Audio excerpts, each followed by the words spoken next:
Hello students. इस lecture में हम बात करेंगे 9th क्लास के चैप्टर नंबर 1 की, जो साइंस की सब्जेक्ट से यहाँ से लिए गए हैं। और इसमें आपको हम एनसीईआरटी क्वेश्चंस के बारे में बता रहे हैं, सॉल्यूशन दे रहे हैं उनका। और मुझे उम्मीद है आप इसका एक पॉजिटिव रिस्पॉन्स देंगे। Chapter number 1, matter in our surrounding, in text as well as exercise question. इस सीरीज में हम एक एक करके समझेंगे। Which of the following are matters, आपका क्वेश्चन नंबर 1 बनता है which of following are matters. ये पेज नंबर 3 से क्वेश्चन लिए गए हैं। आपसे मैटर के बारे में ये पूछता है कि इन एग्जाम्पल में से बताएं कौन कौन सी चीजें मैटर कहलाएंगी। तो बहुत आसान है समझना। कोई भी ऐसी चीज जिसके पास कोई स्पेस हो, कोई वेट हो, वो कैटेगरी में आते हैं किसके? मैटर के। यहाँ पर एग्जाम्पल जो दिए गए हैं वो एक एक करके हम पढ़ते हैं और समझते हैं क्या उनके पास वेट और स्पेस है उनके पास। सबसे पहले चेयर। चेयर का अपना एक वेट होता है, उसका एक स्पेस होगा और उसमें क्वांटिटी ऑफ मैटर होगी। That means this is a matter. Air, air particle से बनी हुई है, गैसियस फॉर्म में रिप्रेजेंटेड होती है और ये भी कुछ न कुछ अपना मास, वेट, स्पेस रखते हैं। Love is a feeling. Smell, किसी भी पार्टिकल को जो एनवायरनमेंट में फैले हुए हैं गैसियस फॉर्म में, वो जब आप तक पहुंचते हैं तब आपको वो स्मेल आती है। दैट मीन्स स्मेल जो होगा, स्मेल जो होती है वो मैटर है। इनडायरेक्ट फॉर्म में हेट, हेट घृणा, यहाँ पर कोई पार्टिकल रिस्पॉन्सिबल नहीं होता इसके लिए। ये एक कॉमन सेंस या कॉमन थिंकिंग पर बेस्ड होती है। आलमंड यानी बादाम, बादाम मैटर है, उसका एक वेट होता है और उसका स्पेस भी होता है। Thought, thought is a Mankind, यानी कि थिंकिंग की बात हो रही है। कोल्ड, सर्दी, ये भी मैटर नहीं है। Cold drink, this is a matter having weight as well as space. Smell of perfume, अब जैसे मैंने पहले भी बताया था, स्मेल जो होती है वो पार्टिकल से मिलकर का इफेक्ट होता है जो हम एक्सपीरियंस करते हैं, जो एनवायरनमेंट में पार्टिकल फैले हुए हैं किसी एक स्पेसिफिक मैटर के। और परफ्यूम की बात हो रही है, दैट मीन्स ये पार्टिकल हैं जो जिनसे परफ्यूम बना हुआ है।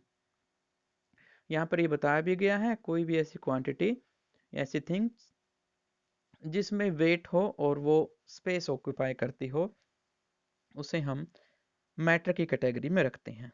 Question number 2, give reason for the following observations.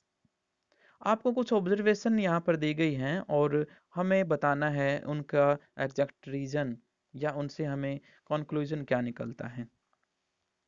The smell of hot sizzling food reaches you several metres away, but to get the smell from cold food you have to go close. ये पूछता है आपके पास कोई गर्म खाना है, उसकी smell आप तक पहुंच रही है जो कि बहुत दूर रखा हुआ है, फिर भी आप तक पहुंच रही है। लेकिन जो ठंडा खाना है उसमें से स्मेल लेने के लिए हमें उसके बहुत नज़दीक जाना पड़ता है। ऐसा क्यों? तो अभी अभी हमने बात की थी, स्मेल उस एनवायरनमेंट में फैले हुए मैटर के पार्टिकल्स का एक्सपीरियंस जब हम करते हैं तब आती है।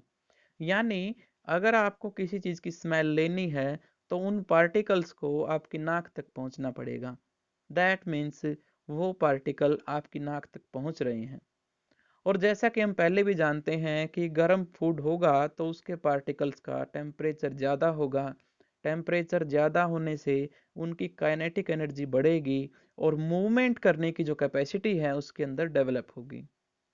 गर्म पार्टिकल्स आसानी से मूव कर सकते हैं, यानी कि फूड से आपकी नाक तक वो पहुंच सकते हैं, एज कंपेयर टू कोल्ड, यानी ठंडे पार्टिकल का टेम्परेचर कम है, वो आपकी नाक तक पहुंचने में समय ज़्यादा लेंगे, हो सकता है ना भी पहुंचे।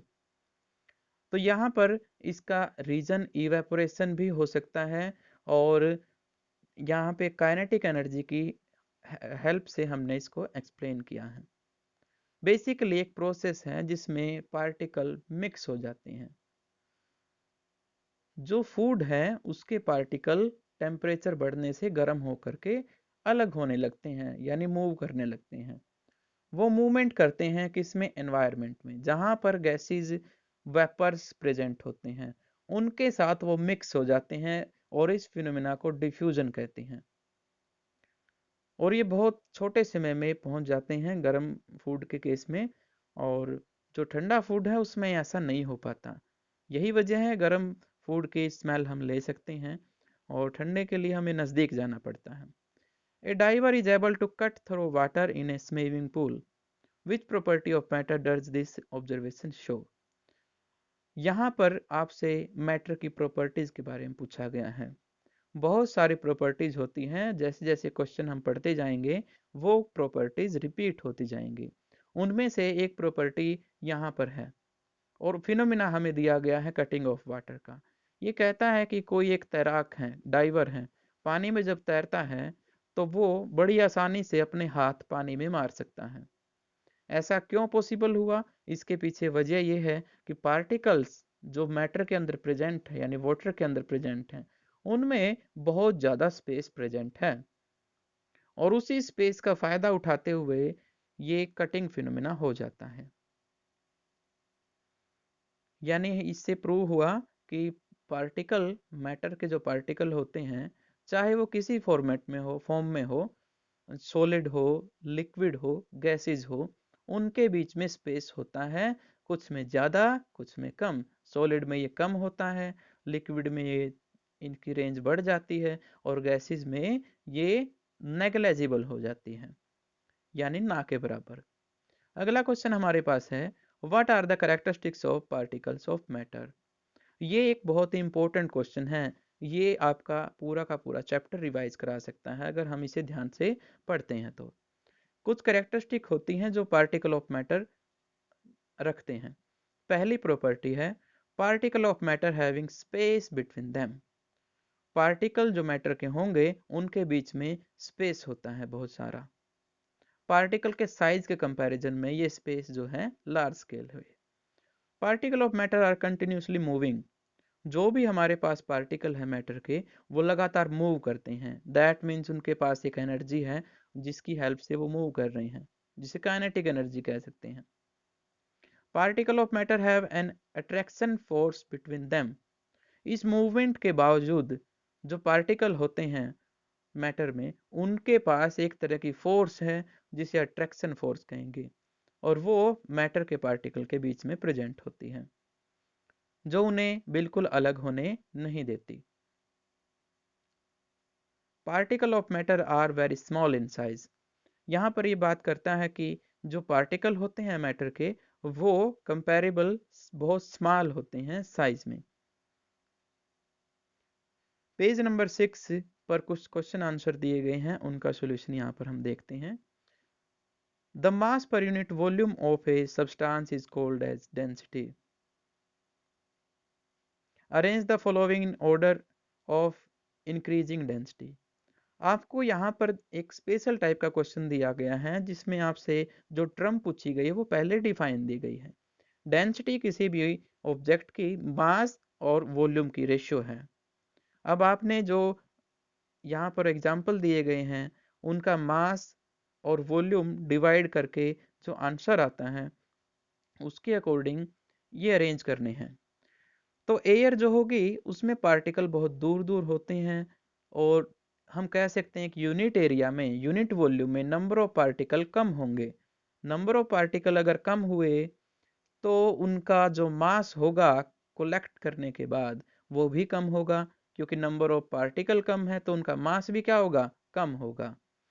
और मास को जब आप उस वॉल्यूम से डिवाइड करोगे तो आंसर हमारा कम आएगा। लेकिन अगर आप एक सॉलिड की बात करते हो तो सॉलिड में number of particle per unit area volume ज़्यादा होते हैं। दैट इज़ वाई उनका मास ज़्यादा निकलेगा, और जब आप उस वॉल्यूम से डिवाइड करोगे तो आंसर ज़्यादा होगा। तो हम यहाँ पर एक फ्लो देख रहे हैं, जितना कम डेंस मटेरियल है उसमें डेंसिटी की वैल्यू भी कम है। जितना ज़्यादा डेंस मटेरियल है उसमें डेंसिटी की वैल्यू भी ज़्यादा है। तो जब आप इसको इस तरह से अरेंज करते हो, सबसे पहले गैसियस फॉर्म जो दी गई है वो पहले नंबर पर आएंगी, उससे बढ़ते हुए क्रम में इन इंक्रीजिंग ऑर्डर लिक्विड, उसके बाद सॉलिड, ये कंटिन्यूस ऐसे प्रोसेस हैं। तो कुछ यहाँ पर एग्जाम्पल है जो गैसेस के अंदर आते हैं, जैसे एयर, एग्जॉस्ट फ्रॉम चिमनीज, ये गैसियस फॉर्म में आ जाते हैं। Water and honey, they are in liquid format. And cotton, chalk, iron, these are solid, ये एक इंक्रीजिंग ऑर्डर हो जाता है डेंसिटी का। तो ये कुछ क्वेश्चन थे जो आप लोगों को एज ए होमवर्क करने हैं, और मैं आपसे उम्मीद करता हूँ कि रिवीजन के इस समय में आप सिर्फ इन क्वेश्चनों पर भरोसा नहीं करोगे, इनके अलावा भी आप अटेम्प्ट करेंगे। बहुत सारे क्वेश्चन इस पीडीएफ को आपके पास भेज दिया जाएगा, आप इसमें से अटेम्प्ट करें, या आपको जो नोट्स हैं बनाए हुए हैं आपने ड्यूरिंग लेक्चर्स, और जो बुक है उसमें से भी आप पढ़ सकते हैं। Okay, all the best.